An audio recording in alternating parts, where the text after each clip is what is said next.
কোন নিউজ দেখাচ্ছে? আর টিভি। আব্দুল্লাহ বিন আব্দুর রাজ্জাক পোস্ট দিয়েছে, তাহলে হবে।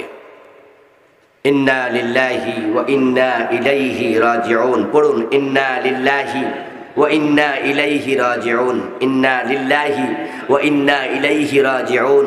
আল্লাহুম্মা ইগফির লাহু ওয়ারহামহু ওয়াআফিহি ওয়া'ফু আনহু ওয়া আকরিম নুজুলাহু ওয়া ওয়াসসা মুদখালাহু।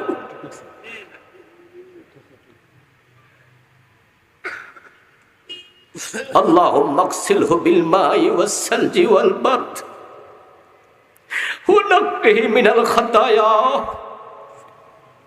كما ينقى الثوب الأبيض من الدنس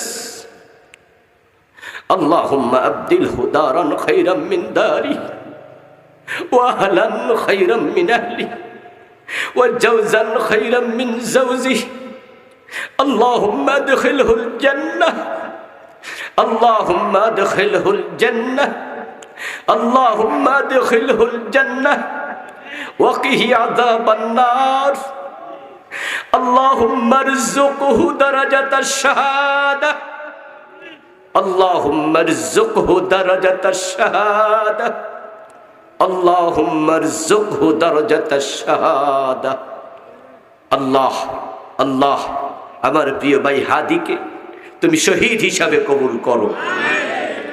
ইয়া আল্লাহ, তাকে তুমি জান্নাতের উচ্চ মাকাম তুমি দান করো। বাংলাদেশ এক সূর্য সন্তানকে হারালো।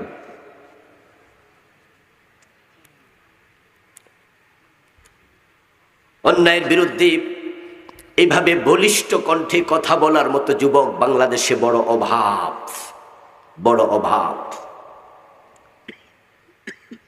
তার কিছু ভিডিও ক্লিপ আহত হওয়ার পর থেকে সোশ্যাল মিডিয়ায় খুব দেখা যাচ্ছিল, কিভাবে শাহাদাতের জন্য তার কামনা, তীব্র ভাষণা। একটি ভিডিওতে দেখলাম সে 2-3 জনকে সাথে নিয়ে তার নির্বাচনী প্রচারে বলছিল, আমাদেরকে থামাতে পারবা না, যদি মাথায় গুলি করো অথবা বুকে গুলি করো তাহলে থামবো, এর আগে নয়। এরপর বলল, আমি নাম বললো আরেকটা ছেলের, অমক অমক, আমরা 3 জন এখানে আছি, যদি আমাদেরকে মেরে ফেলা হয় কমপক্ষে আপনারা বিচারটুকু করবেন।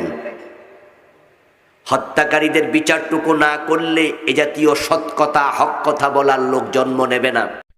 প্রিয় দর্শক শ্রোতা, এত সময় ধরে আপনারা আবুল কালাম আজাদ বাচার বক্তব্য শুনছিলেন। আপনারা যা শুনছিলেন যে বয়ানের মাঝে হঠাৎ ওসমান হাদির মৃত্যুর কথা শুনে আবুল কালাম আজাদ হুজুর তিনি কেঁদে দিলেন। দেখেন, বাংলাদেশের ভিতরে ওসমান হাদির মতো একজন বলিষ্ঠ কণ্ঠস্বর, সাহসী যুবক আর 100 বছরে আর আসবে না।